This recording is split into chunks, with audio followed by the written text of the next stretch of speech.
मंजिल मालूम नहीं, रहनुमा मौजूद नहीं। हर कदम दुश्वारियाँ, हर सू परेशानियाँ। इल्म व अमल के मैदान में रहनुमाई मौजूद है आपके लिए। प्रोग्राम मेरे मुताबिक अहमद समद खान के साथ। अस्सलामु अलैकुम वरहमतुल्लाहि वबरकातुहू। मेरे मुताबिक प्रोग्राम में अहमद समद खान के साथ एक बार फिर हाजिर। और जैसे कि आपको मालूम है कि आज हमारी लीडरशिप एंड मैनेजमेंट के मौजू पर जिस हमने किताब का इंतखाब किया था, small act of leadership, Zeeshan Hunter साहब की किताब का, आज हम आखिरी एपिसोड, आखिरी सेशन है हमारा। और इसके अंदर हमने उनके उन 4 अहम पोशीदा उन खसूसियात का आज हम तज़किरा करने जा रहे हैं कि जो जीशान हंटर साहब ने अपनी किताब के अंदर बताया कि एक अच्छी लीडरशिप जो है उसके अंदर वो 12 कौन से खुफिया या पोशीदा जो उनकी खूबियाँ होती हैं, उनमें से आखिरी 4 नुकात को आज हम डिस्कस करने जा रहे हैं। तो पहला आज का नुक्ता है दूसरों में तहरीक पैदा करना। ये बात बहुत ज़रूरी है कि एक लीडर जो है वो अपनी टीम के अंदर मुस्तकिल एक मोटिवेशन का फैक्टर उनके अंदर पैदा करते रहे। और यही दरअसल वो तहरीक या वो मोटिवेशन है जो आपकी कामयाबी की तहरीक की ज़मानत होती है, क्योंकि इसी तहरीक के अंदर आपकी कामयाबी छुपी है, आपकी वो कुव्वत छुपी है जो आपको आपकी कामयाबी के मंजिल से करीब तक ले जाकर आपको कामयाब करती है। वर्जीनिया के एक बहुत मशहूर प्रोफेसर रोब क्रॉस जो है वो इस मामले में कहते हैं कि एक लीडर का ये काम है कि वो लोगों में एक ऐसी ताकत पैदा करे जिससे मतलूबा काम ऐसे तरीके से पाए तकमील तक पहुंच सके। और वो ताकत तहरीक यानी मोटिवेशन। तहरीक पैदा करने के बहुत से तरीके हैं, यानी लोगों को मोटिवेट करने के बहुत से तरीके हैं। और अगर मैं कहूं कि ये मोटिवेट करने के बेहतरीन हथियार हैं तो ये गलत ना होगा। इसके लिए जो सबसे पहली चीज है वो ये कि लोगों की हौसला अफजाई करना। इंसान शायद पैसे का इतना भूखा नहीं है, इंसान शायद दीगर जरूरियात का इतना मोहताज नहीं होता जितना एक तारीफ का मोहताज होता है। मैंने अपने पिछले लेक्चर के अंदर भी आपको ये बात बताई थी कि चाहे एक साल का बच्चा हो या जो है वो 100 साल का बूढ़ा हो, उसको जो है वो तारीफ चाहिए होती काम की। अगर आप अपनी टीम मेंबर्स को अगर उनको थपकी देते हैं, अगर आप उन्हें अपने गले लगाते हैं 10 लोगों के सामने, अगर आप उनकी तारीफी कलमात उनके लिए अदा करते हैं, तो ये बाज़ दफ़ा बहुत बड़े बड़े इंसेंटिव से भी बहुत ज़्यादा उनके लिए जो है वो कीमती चीज़ होती है। आप उनके दरमियान अगर बैठकर कुछ खा पी लेते हैं, ये भी एक बहुत बड़ा कि आज बॉस ने हमारे साथ, आज बॉस ने अपना लंच हमारे साथ शेयर किया, तो ये भी जो है वो एक बड़ी तहरीक पैदा करने का बायस और सबब बनती है। एक टीम आपको अपने लिए एक रोल मॉडल समझती है। हम देखते हैं ऐसे माजी के अंदर और हाल में भी ऐसे बहुत से लीडर्स हैं कि जो अपनी नीचे की जो टीम है उसको अपने लिए बहुत कीमती समझते हैं। और अक्सर मौक़ों पर ईद, बकरा ईद और दीगर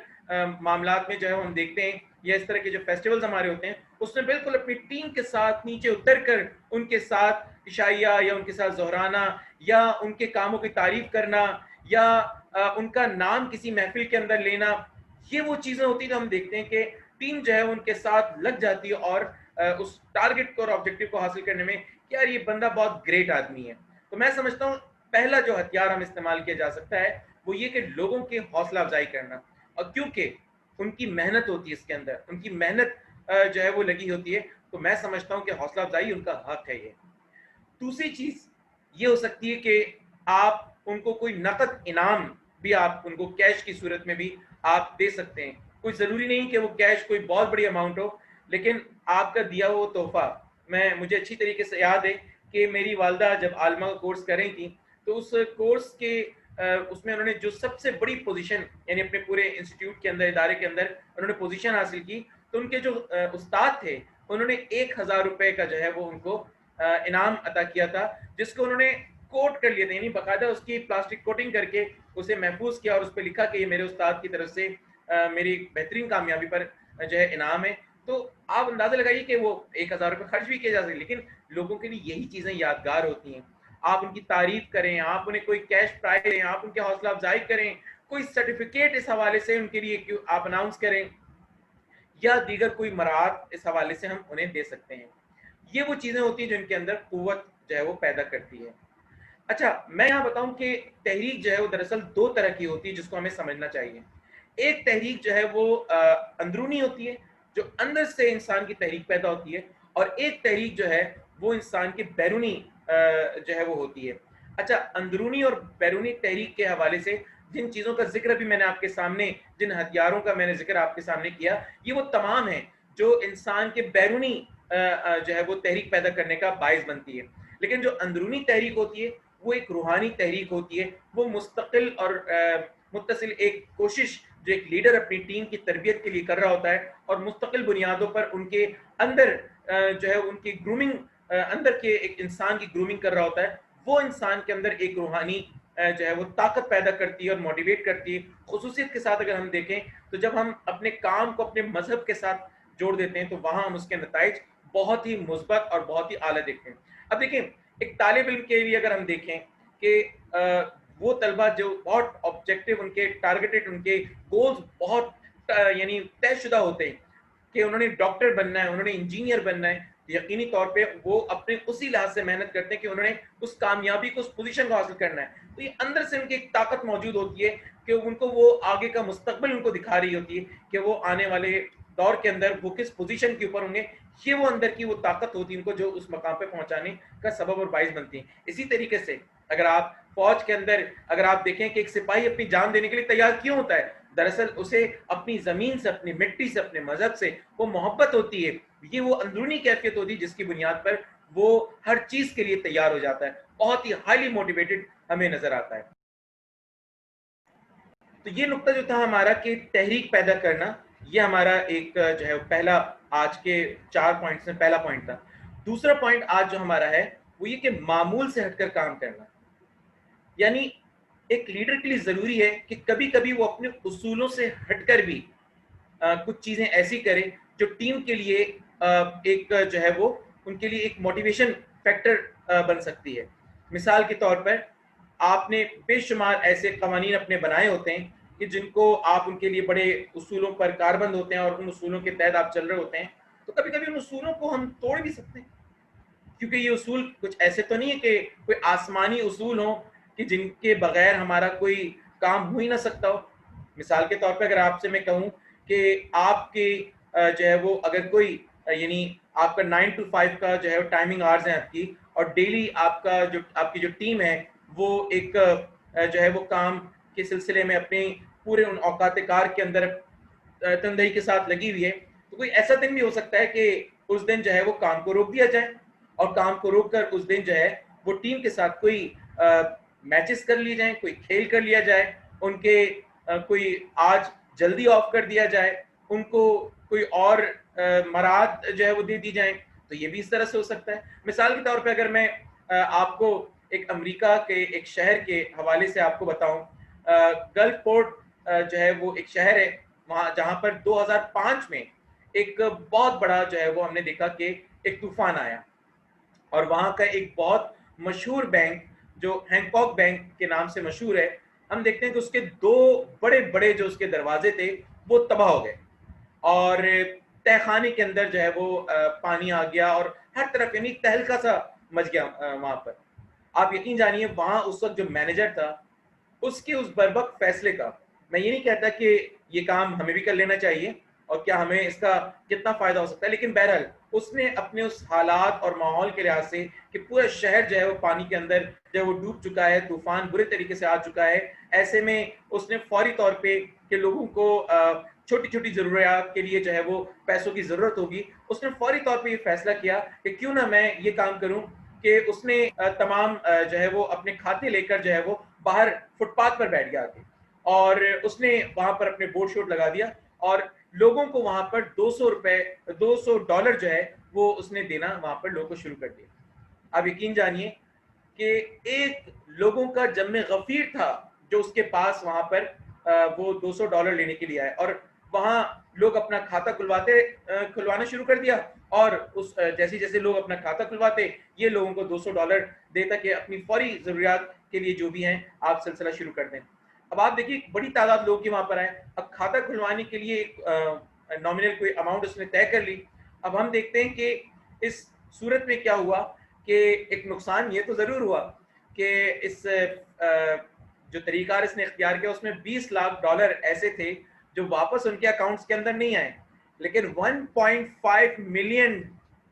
डॉलर्स का इजाफा सिर्फ इस एक्टिविटी की वजह से बैंक अकाउंट के अंदर आ गया, क्योंकि उसने जो है वो एक बरवक्त फैसला किया और उसने लोगों की जरूरियात को समझते हुए एक एक्शन लिया, और वहां पर जो उसने अपने ना सिर्फ बैंक अकाउंट में इजाफा कर लिया बल्कि जो है लोगों की मदद भी कर ली, और जो पैसा लॉस की तरफ हम जा रहा था वो किसी हद तक जो है वो रिकवर भी होता हुआ नजर आया। तो उसने जो काम किया ये उसके कहीं एसओपीज के अंदर मौजूद नहीं था, कहीं उसके जो है वो रूल्स के अंदर मौजूद नहीं था, उसने कुछ रूल्स को तोड़ के ये काम किया जिससे उसने अपनी कंपनी को एक बड़ा फायदा पहुंचाया। तो बाद में हमें ऐसे काम भी करने पड़ते हैं। इसी तरह से जो तीसरा आज का पॉइंट है वो ये कि एक लीडर के लिए जरूरी है कि वो अफराधिकार जो उसके साथ मौजूद हैं उनके रोल का तयन करते कि किस फर्द को क्या काम करना है। उमूमी तौर पे जो सबसे बड़ी हर्डल जो हमारे सामने आती है वो ये कि लोगों को अपने रोल का नहीं पता, और हमेशा यही होता है कि एक कॉन्फ्लिक्ट इसी वजह से जो है वो पैदा हो रहा होता है। तो लीडर अगर रोल को नजरअंदाज कर देगा तो इससे टीम के अंदर एक बददिली भी पैदा होती है कि यार ये काम तो मुझे भी दिया था और ये काम उसको भी दे दिया, तो चाह क्या रहे हैं, किससे करवाना चाह रहे हैं। तो हमें ये तय करना हो किस शख्स की क्या सलाहियत है और उस सलाहियत के मुताबिक हमें उसको काम तफवीज करना होगा। मुझे एक बहुत मशहूर मकूल है ना कि right man for the right job, कि सही आदमी का सही काम के लिए इंतखाब एक दूरंदेशी होती है जिसको उसे इस्तेमाल करना चाहिए। और आज की आखिरी जो है वो है अपने मुलाजमीन के आराम का ख्याल रखना। रैम्बो एचआर एक बहुत मशहूर राइटर हैं और वो इस हवाले से कहते हैं कि अफरादी कुव्वत के इस्तेमाल के हवाले से अपना वो एक कॉल पेश करते हैं, वो ये कि कंपनी की पैदावार और अगर इसकी क्वालिटी को अगर आपने बढ़ाना है तो याद रखिए कि मजदूरों के आराम और सुकून का ख्याल रखना, यानी मुस्तकिल काम के नतीजे में भी न सिर्फ आपकी जो प्रोडक्शन है, जो आपकी पैदावार है वो घटती है, बल्कि जो वर्क क्वालिटी होती है, जो प्रोडक्शन की क्वालिटी होती है, वो तमाम तर चीज़ें गिर जाती हैं। तो बाज़ दफ़ा थोड़ा सा रेस्ट देकर भी अगर काम को करवाया जाए तो उसके नतीजे में भी जो है वो हम देखते हैं काम बेहतरी आती है। और हम वेस्टर्न कंट्रीज़ के अंदर जो है हम ये बात देखते हैं कि वहाँ इस बात का बहुत ज़्यादा ख्याल किया जाता है। और खुद खसूसियत के साथ पाकिस्तान में जितनी मल्टीनेशनल कंपनी है वहाँ पर भी ये उसूल मौजूद है कि अगर आप जो है वो 3 घंटे 4 घंटे आपने काम किया तो आप 1 घंटा जो है वो रेस्ट करें और 1 घंटे के बाद फिर आप दोबारा जो है काम करें। अगर आप जो है वो जितने आपके जो है वो आपके अरब कंट्रीज हैं वहाँ पर जाएं तो दुबई के अंदर या दीगर और ममालिक के अंदर भी ये सिलसिला मौजूद है कि वो सुबह के औकात कार के बाद जो है वो बीच में 2 घंटे का रेस्ट देते हैं और 2 घंटे के रेस्ट फिर वो दोबारा काम का आगाज करते हैं। इन 2 घंटों के अंदर लोग अपने बहुत सारे कामों को भी निपटा लेते हैं, बाज लोग आराम भी इसके अंदर अपना हासिल कर लेते हैं, बाज लोग अपने घर से होकर वापस आ जाते हैं तो बड़े फ्रेश अपने आप को महसूस कर रहे होते हैं। तो अगर थोड़ा सा इस हवाले से भी अपनी टीम का ख्याल रखा जाए कि जो उनके वर्किंग आवर्स हैं उनके अंदर कुछ आवर्स ऐसे रखिए कि जिसमें उनको बाकायदा रेस्ट करने दें, जिसमें घुलने मिलने में लोगों में उसमें कुछ कॉफ़ी शॉप हो जाएं, कुछ चाय के नशिस्तें हो जाएं, कुछ खाने पीने की चीज़ें हो जाएं, कुछ आराम का मामला हो जाए, इस तरह की चीज़ों से। यानी अगर आप अपनी टीम के अंदर 1 घंटे का या 2 घंटे का इस तरह का रेस्ट रखो अपनी टाइमिंग के लिहाज से कि आपके टाइमिंग आवर्स जो ड्यूटी आवर्स है वो क्या, उसी में आप कुछ इस तरह का इंतखाब करें तो आपकी टीम की जो वर्किंग जो क्वालिटी है वो भी बढ़ जाती है और जो आपकी जो पैदावार जो आपकी प्रोडक्शन है उसकी क्वालिटी भी में भी इजाफा हो जाता है और अच्छी प्रोडक्शन आपकी हो जाती है। ये वो तमाम कीमती पॉइंट्स थे जो जीशान हंटर ने हमें अपनी किताब स्मॉल एक्ट ऑफ लीडरशिप के अंदर हमें बयान किए। मुझे उम्मीद है कि आपको हमेशा की तरह हमारी आज की इस वीडियो को भी आपने पसंद किया होगा। बस आखिर में मैं आप सबका बहुत शुक्रिया भी अदा करूंगा कि आपने हमारे तमाम पिछले एपिसोड को बहुत अच्छे से देखा, आपने हमें बहुत अच्छे कमेंट्स किए और मुझे खुशी हुई कि आप इन चीज़ों को बहुत अच्छे अंदाज से देखकर, और बहुत से लोगों ने जो है वो इस चीज़ का आगाज़ भी कर दिया जिन्होंने मुझे फीडबैक दिया। तो मुझे तो बहुत खुशी हुई कि काम अगर ये इसी तरह से चलता रहा तो इंशाअल्लाह ताला हम अपने पाकिस्तान के इस सोच को बदलने में कामयाब हो जाएंगे। क्योंकि जैसे मैंने कहा था कि मेरे उस्ताद, रूहानी उस्ताद कासिम अली शाह जो कहते हैं कि सोच को बदलोगे तो पाकिस्तान बदलेगा। तो हमें यहाँ पर लोगों की सोचों को बदलना है और उनके अंदर लीडरशिप पैदा करनी है ताकि हम अपने मुल्क के हालात को बेहतर कर सकें। और ये कोई बाहर से आके, कोई गैबी इमदाद आके हमारे मुल्क के हालात को बेहतर नहीं करेगा। मुल्क के हालात को बेहतर करने के लिए हम खुद हैं और हमें अपने आप को लीडरशिप के लिए तैयार करना होगा और अपनी टीम को तैयार करके हम अपने टारगेट्स और ऑब्जेक्टिव को, अपने अहदाफ को हासिल करना होगा। इसी के साथ मैं आप सबका बहुत शुक्रिया अदा करता हूँ और इंशाअल्लाह फिर मिलेंगे किसी नई सीरीज के साथ। वाखिर दावाना अनिल हम्दुलिल्लाहि रब्बिल आलमीन।